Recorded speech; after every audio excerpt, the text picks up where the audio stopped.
15 साल से 10 साल से जो कचरा जमा है उसको साफ करने में समय लगेगा। जनता की उम्मीदों पर खरा उतार नहीं उतरा। भी उम्मीदवार आए और मतलब वो हमारे यूथ के लिए और सबके लिए वेलफेयर के लिए काम करे, डेवलपमेंट के लिए काम करे। मेन तो मेरा रीज़न यही है। माननीय राष्ट्रीय अध्यक्ष थे, उनका ये परंपरागत सीट था, उन्हीं का चेहरा याद करते हम वोट किया। मुद्दा यही रहा कि इस प्रदेश में अभी तक जो जनता का अच्छा राज नहीं आया था, इस चुनाव में उम्मीद करते हैं कि अच्छा राज आएगा, जन सुराज आएगा। हेल्थ और एजुकेशन में सुधार होना बहुत जरूरी है, तो वही एक मुद्दा है। उनको नहीं लगता है कि गरीबों आदमी, इनके सरकार में जो पैसा वाला है वो पैसा बनाते चला गया और गरीब जो है से गरीब होते चला गया। नमस्कार, स्वराज पोस्ट देख रहे हैं आप और मैं हूं आपके साथ सिद्धि सिंह।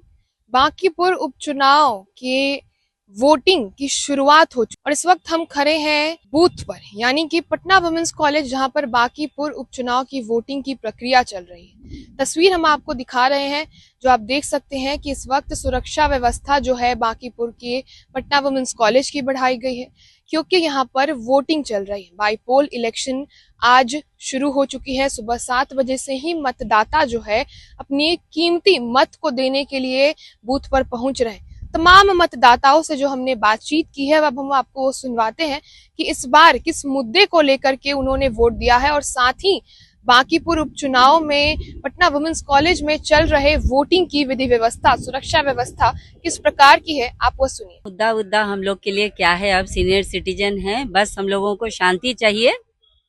हर चीज बिना किसी परेशानी के हो। हमारे पूरा बिहार प्लस इंडिया जो भी है, अभी जो अशांति फैली है वो खत्म हो, यही मेरा मुद्दा है, सिंगल मुद्दा है और कुछ नहीं।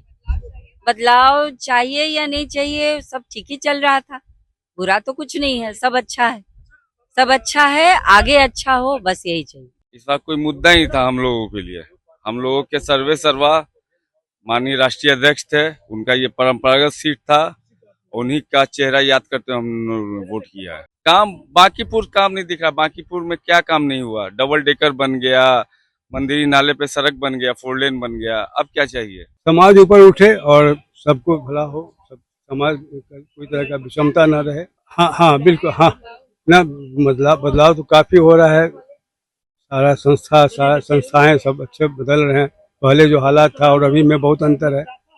रख रखाव में काफी बदलाव आया है। हमारा पटना सुंदर लगता है देखने में। पहले कितना पीछे थे हम लोग अन्य राज्यों से। ये अच्छी बात है और बढ़ावा तो हो ही रहा है, बढ़ता रहेगा। Thank you. मुद्दा हर बार वही है, बिहार के लिए एजुकेशन और हेल्थ और एजुकेशन में सुधार होना बहुत जरूरी है, तो वही एक मुद्दा है। अभी तो बोल रहा हूँ मैं, हेल्थ और एजुकेशन में बदलाव चाहिए, तभी एकदम चाहिए। बहुत ही अच्छा एक्सपीरियंस रहा मेरा। बस यही एक होप है कि मतलब जो भी उम्मीदवार आए और मतलब वो हमारे यूथ के लिए और सबके लिए वेलफेयर के लिए काम करे, डेवलपमेंट के लिए काम करे। मेन तो मेरा रीज़न यही है कि एम्प्लॉयमेंट सबसे ज़्यादा ज़रूरी है वो हो, और एजुकेशन में मतलब बहुत ज़्यादा सुधार हो, ताकि जो अभी हम लोग देख रहे पेपर लीक्स हो ये ज़्यादा नहीं हो, क्योंकि एक ये स्टूडेंट को बहुत ज़्यादा ये टाइम लगता है हर चीज़ प्रिपेयर करने के लिए, वो पूरी डिटेल में जाता है। तो जब ये पेपर जब ये कंडक्ट भी हो, टेस्ट कंडक्ट हो, तो बहुत ही अच्छे तरीके से फेयर हो और सही हो। तो मेरा यही है। यूथ का सिर्फ ये एक ही रीजन है कि वो मतलब कि ये सबसे ज्यादा तो ये एम्प्लॉयमेंट ये हो सके, ताकि हम लोग उस डेवलपमेंट की ओर काम कर सके, उस सोसाइटी के वेलबींग के लिए काम कर सके। क्योंकि जब तक एम्प्लॉयमेंट जनरेट नहीं होगी तब तक ये कोई भी डेवलपमेंट नहीं ये पॉसिबल है। तो आई गेस ये तो मेरा यही ओपिनियन। बहुत सारा है, वही सुरक्षा सबसे बड़ी तो बेटियों के लिए है। बेटियों की सुरक्षा से जिस तरह के चल रही हैं अभी, उसमें थोड़ी सी चाह रहे हैं बच्चे सेफ रहें। मुद्दे तो एक आम नागरिक के लिए जो इम्पोर्टेंट फैक्टर्स हैं, रोटी कपड़ा और मकान ही मेजरली होता है। बट यस, अगर मैं जनसाधारण की बात करूं तो सबसे इम्पोर्टेंट तो शिक्षा है और स्वास्थ्य है।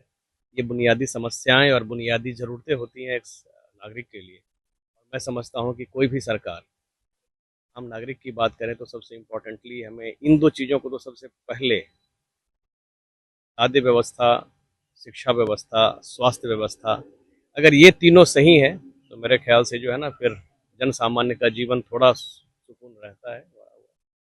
और अगर मैं बात करूं यहाँ के चुनावी गतिविधियों की या मतदान केंद्र के अरेंजमेंट्स की, तो मुझे ऐसा लगता है कि चाहे अरेंजमेंट की बात करूं या मैनेजमेंट की बात करूं, both are excellent.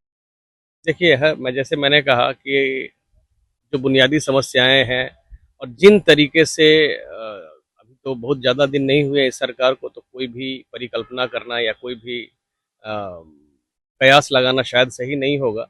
But yes, अगर मैं बात करूं कि जो आगे की भविष्य की अगर मैं बात करूं, तो मुझे नहीं लगता कि जिस तरीके से ये 4-5 महीने गुजरे हैं इस सरकार को लेके, तो उसमें वो उस तरीके की साख है जो इस गवर्नेंस को बहुत आगे तक लेकर जाए, right. But yes, we are looking for the best and hoping for the best.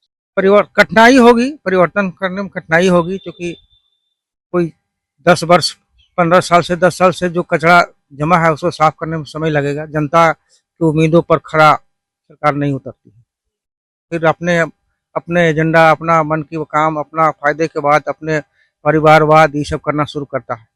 जिस लेकर के लड़ाई ये लोग लड़ते हैं, सरकार बनाते हैं, जनता उसको चुनती है, फिर उसको वो भूल जाता है, फिर वही काम जो है सो करना करता है। इससे जनता जो है क्षुब्ध है। जनता की तरफ ध्यान देना चाहिए।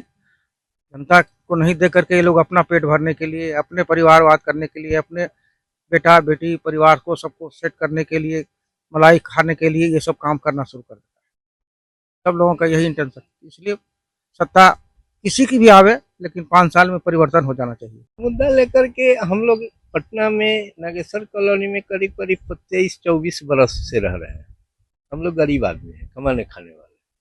सरकार भी कहती है कि ये हम गरीबों के लिए अच्छा काम करते हैं, अच्छा ये करते हैं, लेकिन हमको नहीं लगता है कि गरीबों आदमी, इनके सरकार में जो पैसा वाला है वो पैसा बनाते चला गया और गरीब जो है से गरीब होते चला गया।